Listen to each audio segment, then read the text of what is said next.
So this is hot to the touch. Just gonna do that shit. Damn it. Okay. And yeah, this was the one I saw before, but I'll go over the plot again in case you don't remember. It actually leaves off exactly where it left off, which actually I think I missed that part when I first saw it. Where it's literally right after the slap.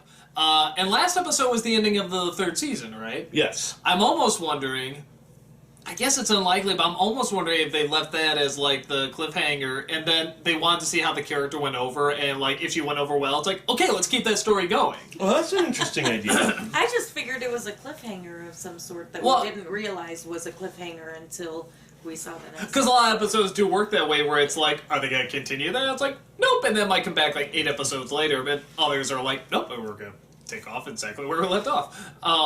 So Finn goes after her, is just really obsessed and chases after her, but has to find some way to, get in contact with her because she's, pretty pissed off that she thinks that he turned her down constantly before when really it was a Jake. And so they go to this junkyard to make this suit to get closer to her. It wasn't the junkyard, it was their house. Oh, was it? Yeah, that's why Neptor was hiding there. I think it was like in their basement. Yeah, Oh, was it like the basement? a garage I'm sorry. type thing, Garage. Basement. Okay, and then we found Neptor there, which is great. Which, now that scene makes sense. Because I saw it, I just sort of assumed it was part of, like, a joke before or something, but yeah, now it's, like, really funny. Yeah. It also shows, at least to, like, me, how much they don't give a shit about Neptor. Because you think about BMO, they treat BMO like he's a member of the family. Neptor, they completely forgot they were playing hide and They seek. feel kind of bad that they forgot about him. Not but... really, because in a matter of seconds, they're like, okay, let's get back to doing what we're doing. Well, okay, he clearly doesn't care. Neptor's like, hooray! Now I'll close my eyes and you hide. It's like, no, we got this to focus on. So. Oh, Neptor.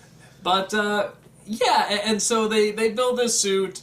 Flame Princess is just going on the warpath, sort of destroying this town and everything. Finn calms her down, says, I want to be with you, and at first she thinks that, maybe this can work, but then she realizes that they're literally opposites, which Finn is like, but that can be good, and she says, no, because, I'm fire, and you're made of water, which is very true. He's a water elemental because he creates water all the time. No, I don't! But the funny thing is that when you think of it, she's made of fire, and we are made of water, so that kind of makes sense. That's actually, I think, very clever.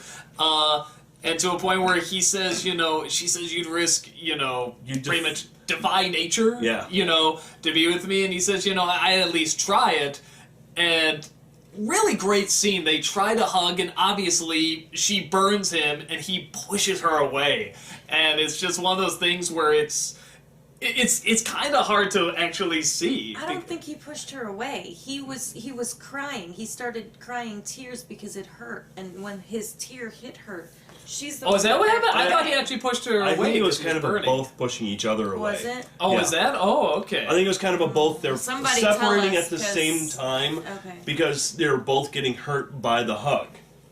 So they're hurting each other. Okay.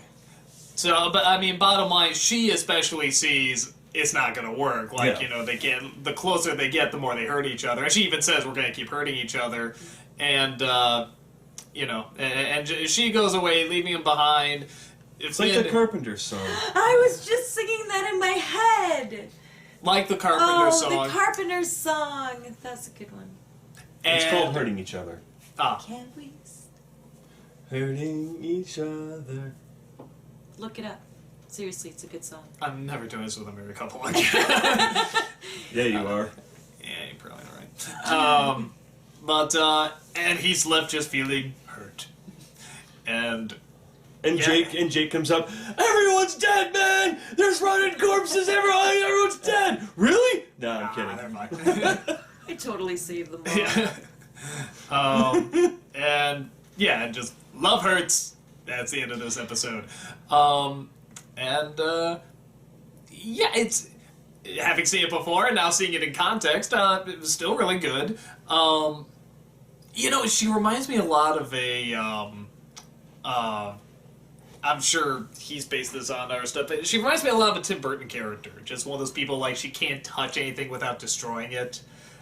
Seems very Edward Scissorhands-ish, or like when he used to do a lot of these illustrations and write these little short stories and stuff like that. He sort of do these characters that had like one giant flaw that would like destroy everything they come in contact with, and they'd be left alone. And of course, they'd be brooding and stuff. And she reminds me a bit of that. Like everything she touches, is set ablaze. I like the idea that when she sets something on fire and people try to stomp it out, that hurts her. I think that's really cool. That's really creative.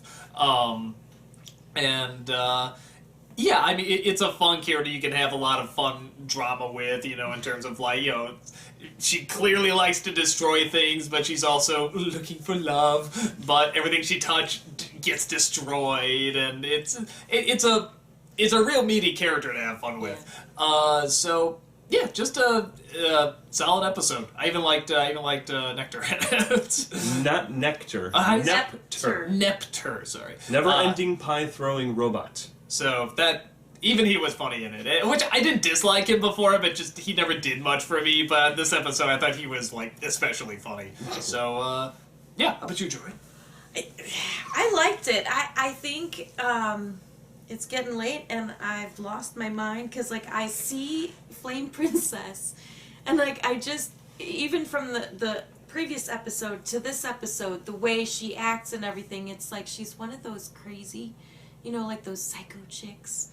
Like, oh, I love you. Oh, I hate you. I love you.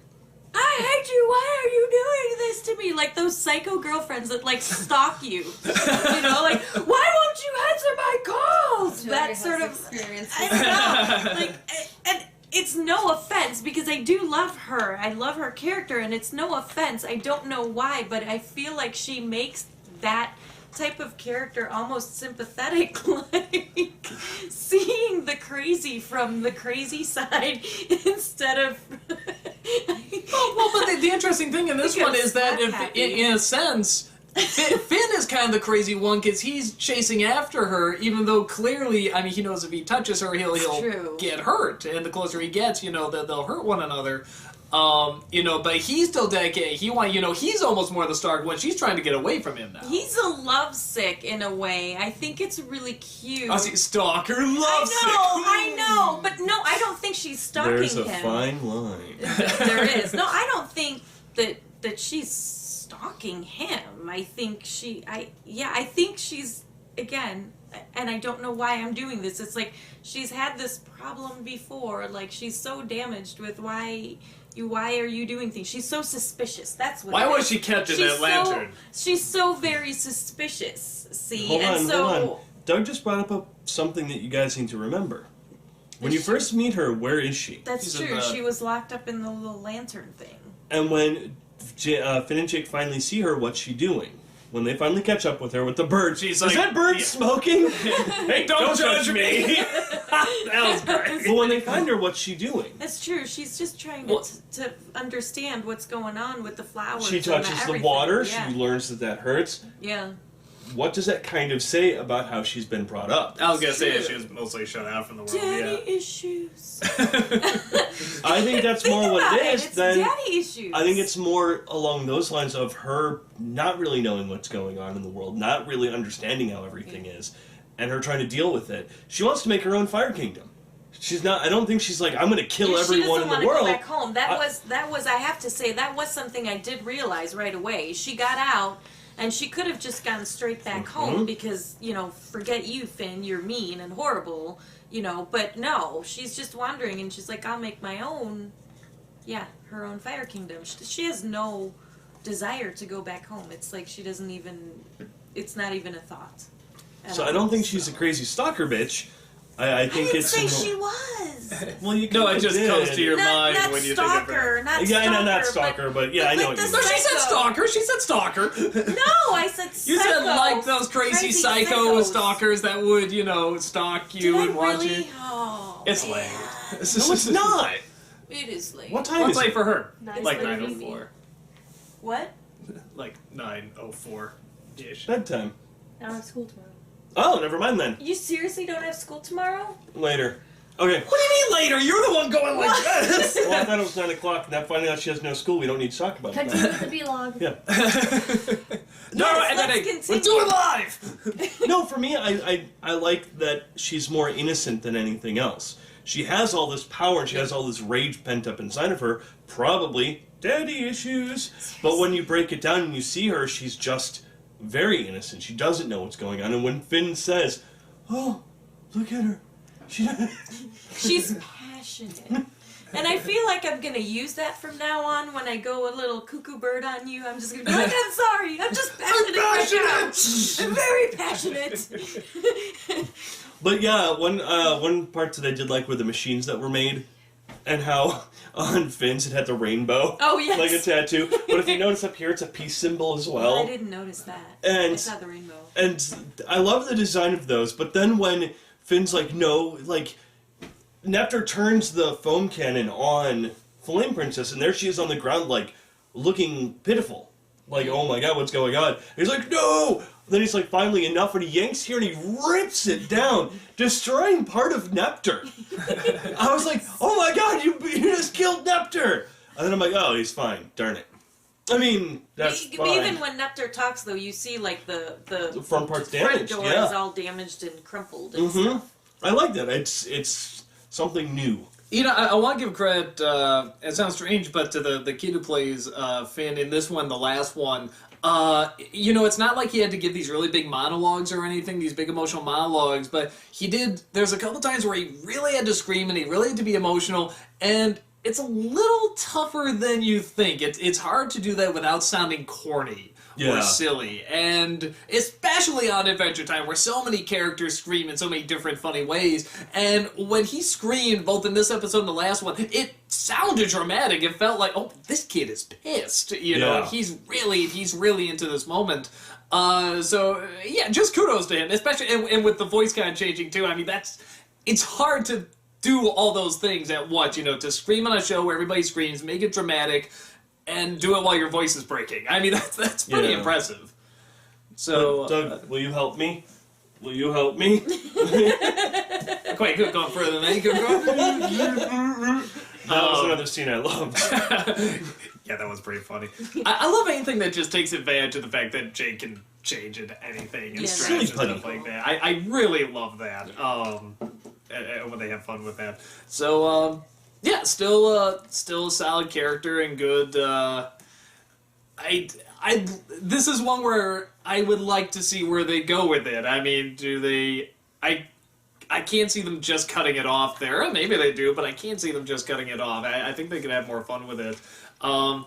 There's too much of an enjoyable tragedy to it, you know? It's like, it is just so tragic. Like you said, there is sort of this young innocent that has a temper, but you understand why. Yeah. You know, I mean, if you couldn't touch everything, and anything you touched was destroyed, everyone feared you, I mean, you would get it. Yeah. And if she's Finn's age, remember, she's 13. Yeah. She's got to be 13. Yeah, that's a fun age. How many reasonable 13-year-olds are out there? Yeah, I mean, so all these things are going on. Yeah, everyone turned and looked at Brie. I did not. You're pretty I like to say. reasonable. I'd like to say I did not. But, Actually, no, she's 14 now. oh, well, so there you go. Why you're all looking at her? See, I knew that. God. God! God! Oh, stop! No, not. God. She's really 13. That's why she acts that I'm way. passionate! I am passionate! My wife is 13. Oh. In spirit. I don't know if that makes it better. What? You have weird, makes it like, worse. things about marriage. I'm passionate!